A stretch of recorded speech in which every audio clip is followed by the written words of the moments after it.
Bismillahirrahmanirrahim. Assalamualaikum warahmatullahi wabarakatuh and a very good day to all of you. So we are going to discuss our chapter 6 today, which is public opinion and persuasion. Okay, what is public opinion? So public opinion is basically opinion or thoughts on controversial issues that any one of us can express in public without isolating oneself. So basically, when we voice out our thoughts, when we voice out our ideas, we are shaping ourselves to be opinion leader. So opinion leader is basically publics who are knowledgeable and articulate about specific issues. Meaning to say that even until now, we are shaping ourselves, we are preparing ourselves to be opinion leader because we are going to learn from experience. Okay, in order for you to be regarded as opinion leader, there are four criteria that you have to consider. The first one is highly interested in a subject or issue. In order for you to voice out your idea, you have to make sure that you have the interest in that particular issue, because without having a concrete interest, how are you supposed to voice out your idea? Avid consumers of mass media, again, you have to leverage on the social media, you have to be friend with the newscaster ataupun reporter, because again you are relying on this third party for you to voice out your idea. Early adopters of new idea, because again things change, times change everything, so basically you have to adapt to yourself according to situation. And lastly, empowering others. Again, when you voice out your idea, basically you are empowering other people to make their own decision, because based on your idea, based on people who love to voice out their idea, basically they are looking for feedback from other people. So when that happens, basically you are empowering other people to voice out their idea as well. Okay. Okay, we have two types of leaders. We have formal opinion leaders and we have informal opinion leaders. When we talk about formal opinion leaders, basically orang yang ada jawatan. Contohnya macam Perdana Menteri ataupun orang-orang yang besar lah, CEO whatsoever, orang yang ada jawatan. Tapi informal opinion leaders, orang yang bukan ada jawatan tapi orang suka tengok cara dia bercakap. Sometimes your family ataupun your sister, your mother can be informal opinion leader because you are admiring the way they talk to you. Okay, so this is how we distinguish between formal opinion leader and informal opinion leader. Okay, so basically these are the theories that govern the role of opinion leaders. The first one is what we call media dependency theory. Mass media can have a moderate or even a powerful effect on the formation of opinion and attitude. When people have no prior information or attitude disposition regarding to a subject, the mass media play a very important role in telling people what to think. So basically you are relying on the social media to decide your agenda on that particular day. Okay, again, when we talk about this theory as well, mass media effects are also increased when when you guys cannot verify information through personal experience or knowledge. So basically, you are relying on the social media to verify the information. For example, um, review. Okay, kita tak ada experience and you are relying on review. Okay, sorry. So basically, the second theory is what we call framing theory. So public relation personnel or professionals fundamentally operate as frame strategies. What do I mean by frame strategies is that you will decide the situation, the choices, and the actions taken to achieve your objective. So basically, framing theory means you will decide everything. You will not let other people to interfere with your decision. Okay, now we have formulating persuasive messages. In order for you to persuade other people, okay, you have to consider these three things, all right?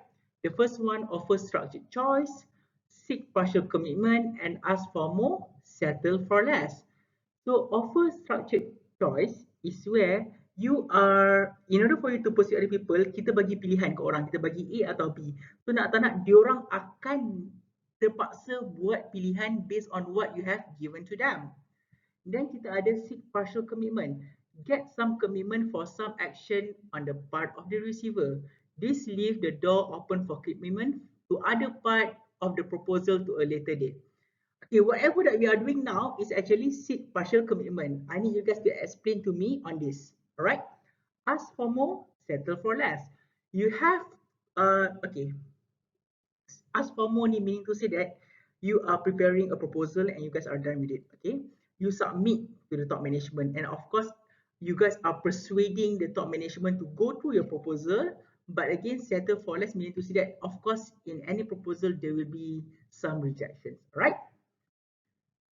Next, okay, these are the factors in persuasive communication. The first one is audience analysis, okay? Knowledge of the audience characteristics such as belief, attitude, concern, and lifestyles is an essential part of the persuasion. It helps the communicator to tailor the message. Again, before you want to persuade other people, know more about your audience, alright? Do some research. Benda apa dia orang suka, based on what culture. Kalau culture Melayu ni, macam mana suka dia, alright? So once you have fully analyzed about your audience, then you can easily persuade them. Then kita ada source credibility. A message is more believable to the intended audience if the source has credibility. The three factors to credibility, of course, you have expertise, how good you are in that particular area, sincerity, sometimes the way we talk, okay, we can feel the sincerity in the presentation or in any speech. Then charisma, dia punya body language, dia punya facial expression, how enthusiastic that particular person in persuading that particular audience. Then kita ada appeal to self-interest. Public become involved in the issues or pay attention to the messages that appeal to their psychological needs. It goes back to the concept of audience analysis. Okay, sometimes kan bila kita pergi dekat contoh Selangor, okay, and we know that Selangor ialah dia ada endless issue on water disruption. So kita pergi kita cakap pasal water. Of course, bila kita cakap benda yang dia orang suka, they will be persuaded to listen to your speech. Contoh kita kata apa tau? Okay, hari ini kita akan bercakap mengenai langkah-langkah untuk mengelakkan pencatuman air. And of course, that is the major thing in Selangor.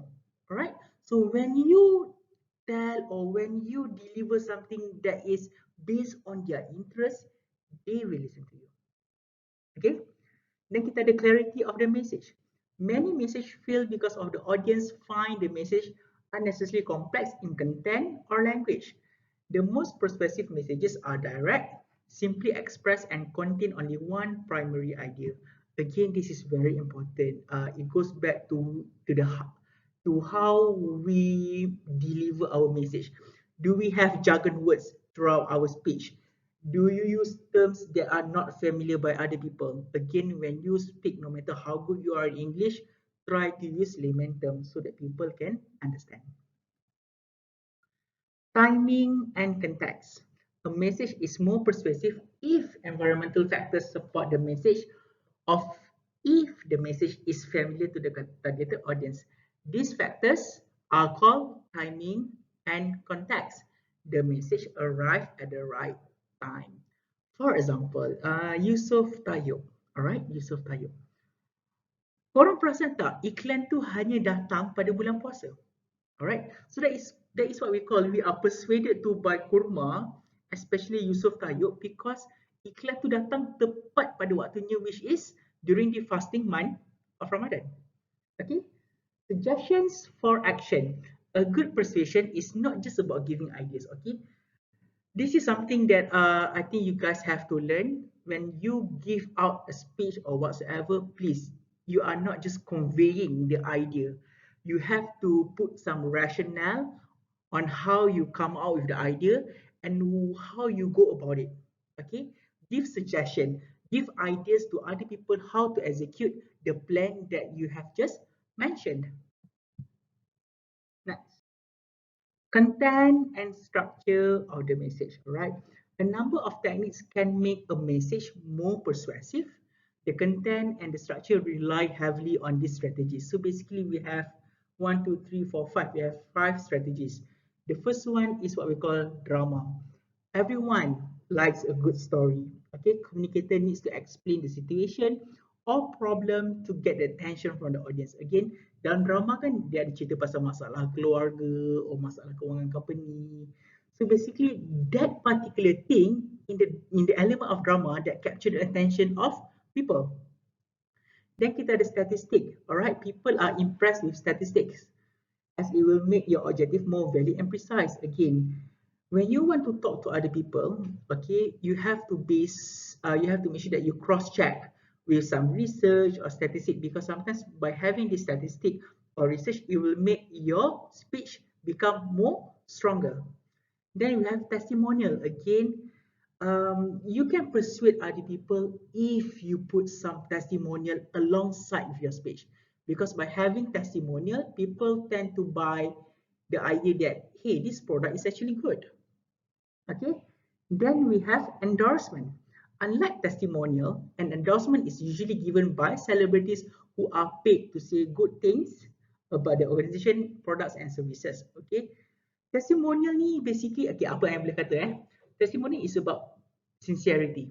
Okay, you are based on the testimonial from other people, orang biasa. But endorsement ni, sometimes I tend to question on the originality, whether this is fake or is it because the organization has paid the artist to say something like that. Okay, so testimonial ni orang biasa, endorsement ni ialah kita punya artis. Then we have emotional appeal. People are very sensitive to emotion. So when you play around with emotion, contohnya you bagi macam, okay, sekarang ni masalah buang anak sangat teruk. Okay, by saying that kind of word, you are playing with emotion and people will listen to you carefully. Okay, so this is the content on how you can make your, how should I say this?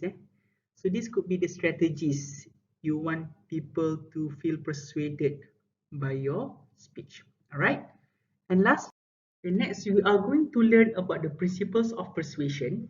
Okay, we have 6 principles of persuasion. This will show you why you are persuaded to do something. Right.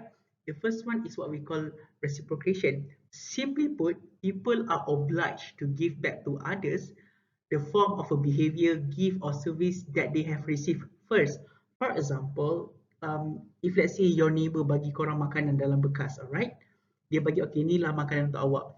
Automatically, we will feel obliged to do the same thing as apa yang dia dah buat ke kita. Meaning to say that we will take the bekas, we put our own food and kita bagi balik. So that is what we call the concept of reciprocation.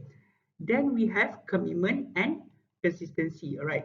People like to be consistent with the things they have previously said or done. For example, okay, in this concept of commitment and consistency, imagine that you guys are paying for your phone bill, okay? Before you pay the bill, you have made a contract, for example, with Maxis. Every month you have to pay 200 ringgit. So based on that commitment, you are persuaded to pay every single month. Then kita ada social proof. Okay, social proof is where when people feel persuaded to do something based on the proof that they have seen. For example, okay, imagine that you guys are staying in one taman perumahan. I name it as taman perumahan A, right? It is a newly taman perumahan, and right across your taman perumahan is taman perumahan B. Okay, which is dah lama sebenarnya. Okay, B comes first. So what happened was, taman perumahan B ni ada guard to jaga the rumah. So based on the social proof that you can see that, you know, bila ada guard tak akan ada perombakan or whatsoever. So you are persuaded to hire the guard for the whole community. So based on the proof that you have seen with your own eyes, you are persuaded to do something. Then kita ada liking. Liking is very simple. People prefer to say yes to those that they like. If let's say you like certain thing, you are persuaded to chase for that particular thing or person. For example, I am a huge fan of pokok, or you know, indoor plant. As you can see, I have my indoor plant here. Alright. So in anything, kalau ada benda yang jual pokok or whatsoever, I am persuaded to look out for it. Okay. You feel persuaded just because you like that particular thing. Okay. Next we have authority. Authority is very simple, where this is the idea that people follow the lead of credible or knowledgeable expert. For example, kita ambil Tun Mahathir. Alright. Remember during his era, he actually showed to all of us that he is, until now, he is still using the Boroka, the vitamin C tinggi. And guess what happened after that? Orang semua pergi beli Boroka. Sampaikan Boroka tu finish. Okay, you follow based on that particular person credibility or the power that he or she has in our nation. Right? And last but not least is what we call scarcity. Scarcity, you are persuaded to chase for something bila benda tu is very limited. It is not in the market for a long time. For example, McDonald, right? McDonald. Do you still remember that burger, Prosperity Burger? Prosperity Burger hanya akan ada during Chinese New Year. Prosperity Burger won't be in the market throughout the year. So basically, based on that scarcity punya concept, people will they feel persuaded to go because on the limited time basis. And that's it for this chapter, and I'll look forward to receiving your question tomorrow. All right. Thank you so much. Assalamualaikum.